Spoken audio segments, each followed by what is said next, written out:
देखिएगा ये कहते हैं कि देव भूमि की देवियाँ, तो देव भूमि की देवियों की बात करें, कुछ देवियाँ ऐसी हैं जो लगातार बाहर सके हुए काम कर रही हैं, लेकिन कुछ देवियाँ ऐसी हैं उत्तराखंड में जो पर्दे के पीछे काम कर रही हैं, जिन्होंने जिनके ससुर जी स्वर्गीय श्री जीवानंद जोशी जी प्रधानाचार्य थे, उनके एक जेठ Mahendra Joshi ji assistant labour commissioner थे। उसके बाद दूसरे जेठ जो है देवेंद्र जोशी जी, वो एमईएस में अधीक्षण अभियंता से सेवानिवृत्त हैं। उसके बाद डॉक्टर हेमंत जोशी स्वास्थ्य निदेशक कुमाऊं के पद से सेवानिवृत्त हैं। तो इस तरीके के तीन जेठ उनके सिर पर और ससुर जी जिनका देहांत हो गया वो उनके सिर पर, और उसके बाद पतिदेव जो है प्रधानाध्यापक भटकोट के, उसके बावजूद भी आपने जो है तमाम तरह के आपके पास सुख साधनों की कोई कमी नहीं थी, उसके बाद धन संपदा की कोई कमी नहीं थी, लेकिन आपकी जो साधना थी उस साधना को मैं प्रदान करता हूँ। आपकी बेटी रेनू 34 साल तक आपने उनकी सेवा की, और आप जो है तमाम तरह के, जैसे हर किसी का मन करता है कि जो है आज आध्यात्मिक आयोजन में जाऊं, इधर जाऊं, फिर भी आपने सारी सबका परित्याग करके आपने केवल सेवा की, परिवार की सेवा की, पतिदेव की सेवा की, उससे पहले ससुर की सेवा की, और पतिदेव की सेवा, बच्चों की सेवा लगातार आप करती रहती हैं। तो सबसे पहले मैं आपको बधाई देना चाहता हूँ कि आपके पतिदेव श्री निपेन जोशी जी को शैलेश मटियानी पुरस्कार मिला है। आपको कैसा लगा? सर बहुत अच्छा लग रहा है। अगर ये समय से मिल गया होता तो 2 साल सेवा का अवसर और मिलता शिक्षा विभाग में। तो 1 साल घोषणा देर होने के उससे 1 साल इसकी घोषणा विभाग ने देर से की, जिससे 2 साल का लाभ से हम वंचित रह गई। अगर समय से घोषणा हो गई होती तो 2 साल सेवा का अवसर और मिलता। आप वास्तव में जो है देवभूमि की देवी हैं, और आपने सारी सुखों का परित्याग करके हमेशा परिवार की सेवा की। तो आप क्या संदेश देना चाहते हैं परिवार के, तमाम समाज के लिए आप क्या संदेश देना चाहेंगे? क्या कहना चाहेंगे? यह मेरा सबसे बड़ा कर्तव्य था। मैंने अपने कर्तव्य पर माता पिता का कर्तव्य, अपने बेटी के बच्चों के प्रति, अपने सास ससुर के प्रति सब प्रथम कर्तव्य वह है अपना। मैंने उसे अपना निभाया। मुझे इधर उधर नहीं जाने का भी, कहीं नहीं जाने का भी कोई वो मन में नहीं था किसी प्रकार का। मुझे ऐसा कोई मन में मैं कहीं इधर उधर मेरा मन भागता नहीं था। मैं कहीं पर भी 2 मिनट के लिए भी मैं कहीं पर जाती थी तो मेरे मन में बेचैनी रहती थी, मेरा मन घर में ही आया रहता था।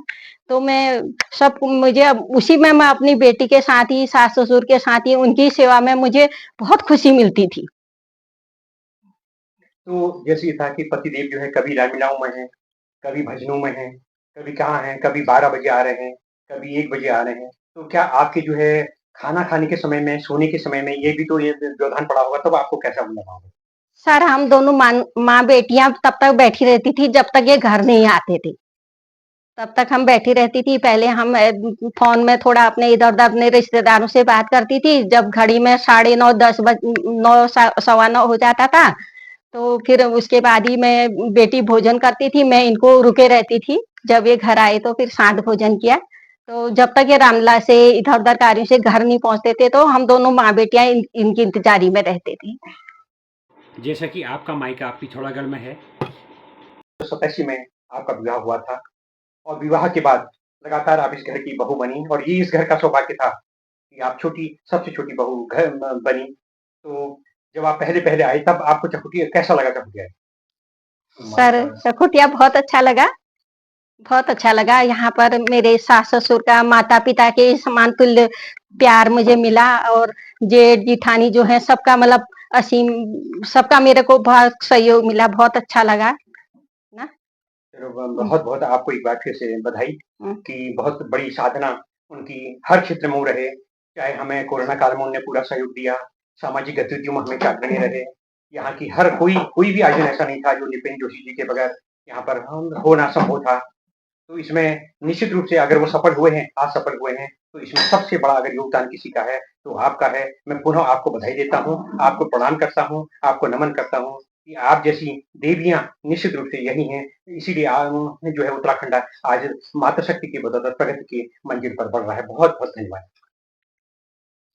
पत्नी के रूप में विनय जी का आपको कैसा सहयोग मिला?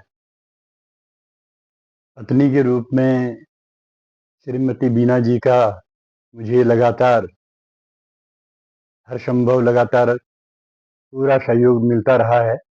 और एक मैं ये कहूँ कि एक पतिव्रता नारी के रूप में उन्होंने मेरा अब तक साथ निभाया है और इस पुरस्कार के जो मिलने पर उनका भी बहुत बड़ा योगदान इसमें है। और इनका जो स्वभाव है वो बहुत ही मृदु और बहुत कोमल स्वभाव है। हमेशा अपने सास ससुर और अपने जेठ जेठानी की सेवा में अभी लगी रहती हैं। जब लोग वो भी आती हैं यहाँ पर, तो मैं इससे ज़्यादा क्या कहूँ।